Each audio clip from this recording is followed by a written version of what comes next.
This week, we cover the new esports arena opening on campus. Plus, hear about an exciting new science show coming to BTV. And don't miss Cole Young with your Bronco sports update. These stories and more coming up next on your Boise State Newsline for the week of October 17th, 2018.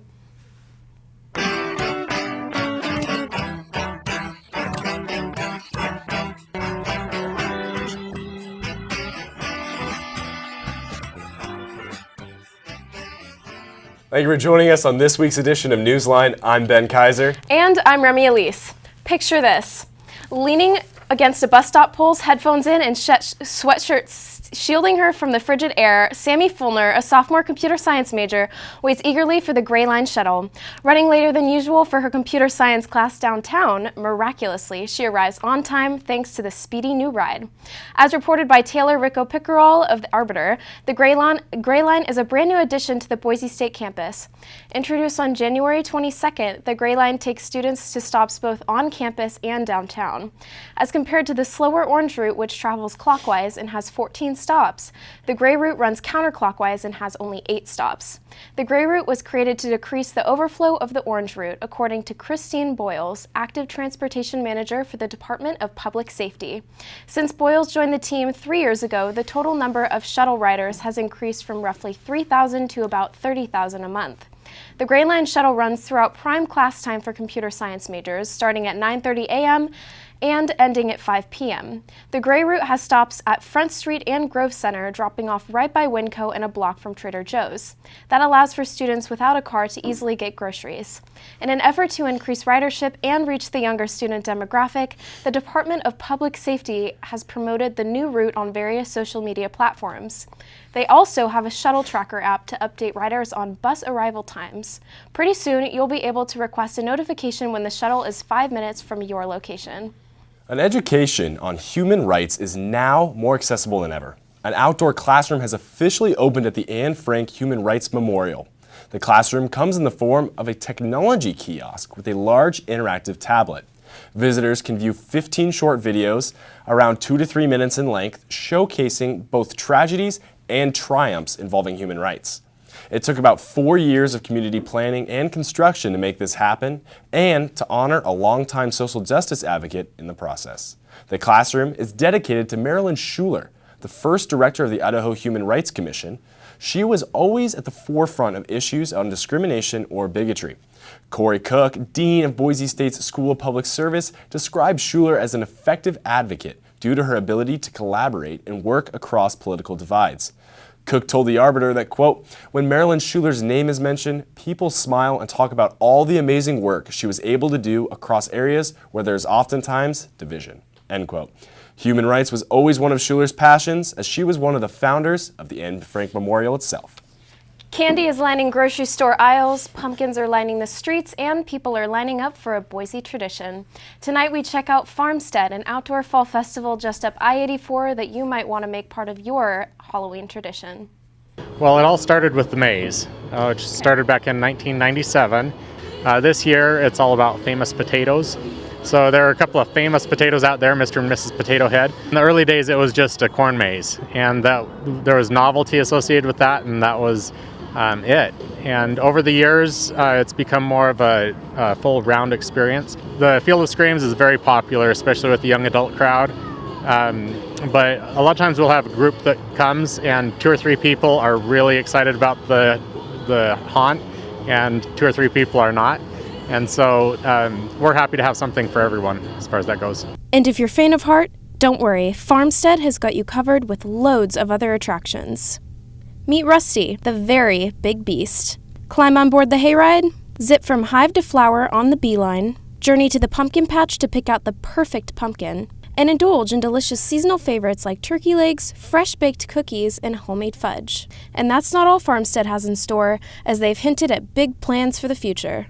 So every year we're continually growing and adding things. We have several new attractions this year, and we intend to continue growing and continuing to add more and more value to the experience. So as you can see, all the attractions here at Farmstead are pretty amazing. So why don't you come out and check them out yourself? I'm Remy Elise, Boise State Newsline. I had so much fun at Farmstead, especially the Field of Screams. Have you ever been? No, so I'm going on Thursday with my fraternity actually, and I think that's the first thing that we're going to do when we get there. Oh, awesome. We're all Very pretty cool. excited. Theories and practice have come together in a new program for students of all majors. It's called WorkU, an experimental learning opportunity where students are matched with employers in the community and given a project that aligns with their goals. WorkU's purpose is to provide students with the opportunity to network with employers and gain experience as reported by Kenzie Watchell. The program combines education with real-world work experience through on-site learning opportunities and a classroom component. Megan Boatman, Assistant Director of WorkU, says the class is designed to help students unpack their experience and to help them translate that to their future goals. Also, to discuss and develop their personal skills, WorkU has partnered with 18 employers throughout the Treasure Valley, like St. Luke's, Albertsons, City of Boise, Simplot, Blue Cross of Idaho, and St. Alphonsus. To participate in the program, students are required to enroll in the classroom component and work on-site for 10 hours a week. Madison Greer participated in the WorkU program this past spring. As an intern at St. Luke's in the Department of Organizational Effectiveness, Greer said the classroom component introduced her to many new concepts like professionalism in the workplace, the importance of networking, and critical skills such as interviewing and resume writing.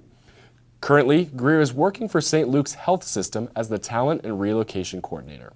WorkU is accepting applications right now, but you better hurry because they're due November 9th.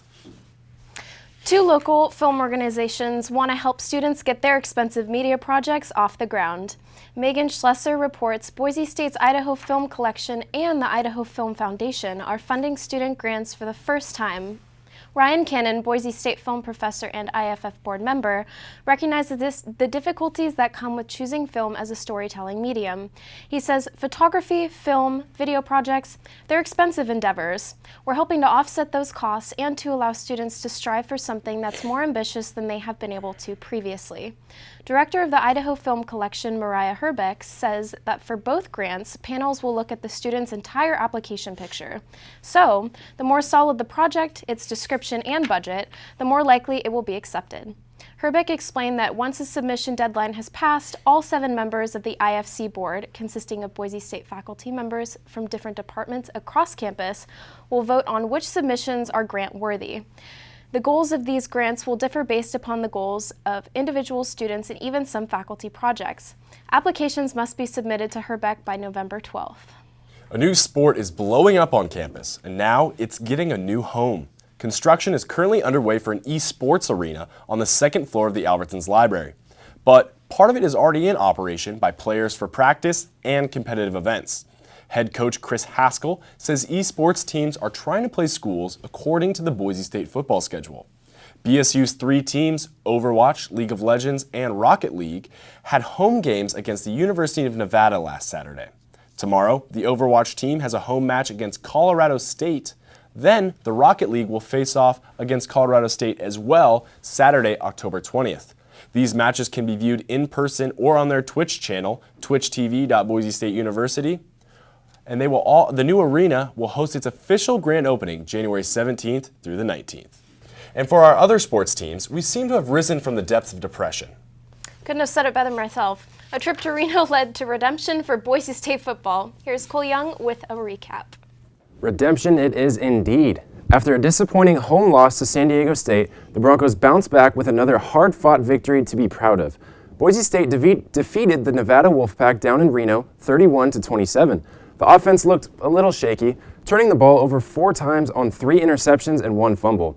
Quarterback Rhett Rippon still managed to throw for 300 yards and 2 touchdowns, 1 to A.J. Richardson and 1 to C.T. Thomas. Wide receiver John Hightower also tacked on an 88-yard touchdown run on a reverse, which happened to tie the record for the longest play from scrimmage in Boise State history. Perhaps the most exciting play of the night came from the defensive side of the ball, however. Senior cornerback Tyler Horton picked off a Nevada pass on the goal line and broke several tackles en route to a 99-yard pick six. The Broncos defense also forced 2 fumbles and 1 sack on the day. The Broncos moved to 4-2 on the season and are looking to keep their bowl game hopes alive. Boise State will look to pick up another victory at home this week as the Broncos take on the Rams of Colorado State. This Orange Out game will be on the Blue this Friday, October 19th at 7 p.m. and will also be aired on ESPN2. So grab your friends and family, throw on your best orange gear, and head on down to Albertson Stadium. Back to you guys. Oof, what a fire comeback for Boise State. I agree. Now, normally, we look to the streets for our stories, but our very own Lily Crowley has spent the entire summer looking to the skies. Here to tell us about her new show is Lily Crowley. Lily? Hello everyone, you may recognize me as anchoring for the news, but today I'm here to talk to you about my new show, Finding Beyond, where we'll dive into the science behind space exploration and colonization. This is not a topic that's just important to me, but also furthering STEM education and securing mankind's survival. The pilot is out now, so be sure to catch it on YouTube and Facebook. Thanks, Lily. I know science is a new thing for all of us. Personally, I see the sun, and I'm questioning, how is it still so cold outside? I'm looking for answers, and I think I know the person who has them. It's Joey Oles, and we're going to toss it to him right now with your weather forecast. Right, you guys, I know what you're saying. Joey, isn't it fall? Isn't it supposed to be cold the rest of the year? No, I was wrong. It is warm. It is sunny. My mistake is your reward. Let's take a look. Thursday, high is 66. Friday, 68. Saturday, 69. And Sunday, 74 days of pure sunshine. Go outside, you guys. Go play. Go have a good time. This is the only time this is going to happen for a little bit. Monday, Tuesday, Wednesday, going to cool down just a little bit, but not too much. You're still seeing high 60s, only low 60s on that Wednesday. So just remember, it's going to get colder. Maybe not right now, but it will. So make sure to take this opportunity to go outside and have a good time. Back to you guys. Sounds like the perfect weather to cheer on the Broncos. Maybe even go visit Farmstead? I see what you did there. We hope you can watch BTV's next edition of Newsline, where we'll step aside and have another group of talented students take over. Be sure to catch Doug Mason and Lily Crowley next week, bringing you more Boise State campus news. We will be busy hitting the streets looking for your stories to tell. Now, that's all the time that we have today. Special thanks to our production crew, as well as our producer, Michelle Belden, and newscast director, Rachel McFarland.